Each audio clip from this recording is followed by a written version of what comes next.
Everyone autism club అనేది ఒక బాధ్యతాయుతమైన పౌరులుగా ఎలా ఉండాలో మనకి నేర్పిస్తుంది.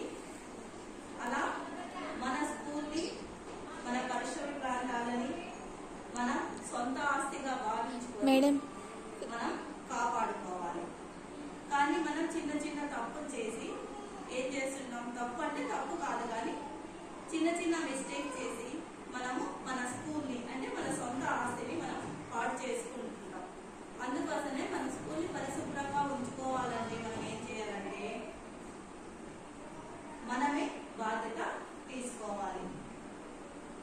అలా బాధ్యత తీసుకొని మన స్కూల్ని మనమే కాపాడుకోవాలి. అలాంటి వాళ్ళని ఏమంటామంటే మనం కేర్ టేకర్స్ అన్నాం. ఏమంటాం? కేర్ టేకర్ అంటే జాగ్రత్తగా చూసుకునేవాళ్ళు.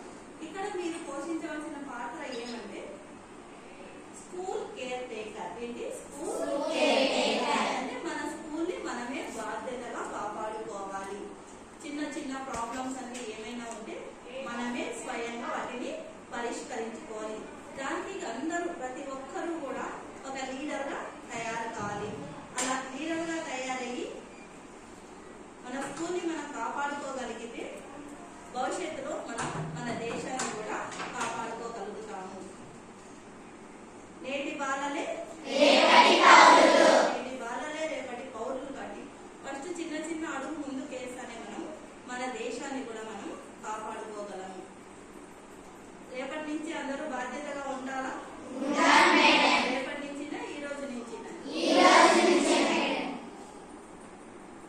మీరు మన పాఠశాలలో ఏమేమి సమస్యలను మీరు గమనించాలి? పేపర్లు చించి ఎక్కడంటే అక్కడే వేసేస్తారు. పేపర్లు చించి ఎక్కడంటే అక్కడ వేసేస్తారు. తిని ఎగ్జామ్స్ ఎక్కడంటే అక్కడ వేసేస్తారు. బాత్రూమ్స్ లో నీళ్లు వేస్ట్ అవుతూ ఉంటాయి. అరటి పండు తిని తొక్కలు ఎక్కడంటే అక్కడ వేస్తారు. అన్నం వృధా చేస్తారు. క్లాస్ రూమ్ లో ఫ్యాన్లు లైట్లు ఆఫ్ చేయాలి. ఇన్ని సమస్యల్ని మనం గుర్తించినాం. ఈ సమస్యలన్నీ చిన్న చిన్నవి. ఎవరు చేస్తున్నాం అవి? మరి దాన్ని సరిదిద్దుకోవాల్సిన బాధ్యత ఎవరికి ఉంది? మరి ఎవరు ఆ బాధ్యతను తీసుకుంటారు? మనమే అందరం తీసుకుంటాం. పేపర్లు చించితే డస్ట్బిన్ వేసేలాగా చూస్తాం.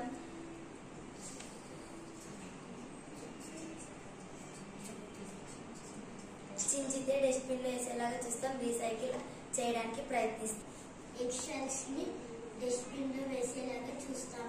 ట్యాప్స్ ని ఆఫ్ చేసి వాటర్ వేసుకోవాలని చూస్తాం. అరటిపండు తొక్కలు తినేసి డస్ట్బిన్ లో వేసేలా చూస్తాం. అరటిపండు తొక్కలు తినిన తర్వాత డస్ట్బిన్ లో వేసేలా చూస్తాం. అరటి తొక్కలు డస్ట్బిన్ లో వేయిస్తాం. అవసరమైనంత ఆహారం పెట్టించుకుంటాం. క్లాస్ రూమ్స్ లో లైట్స్ ఫ్యాన్స్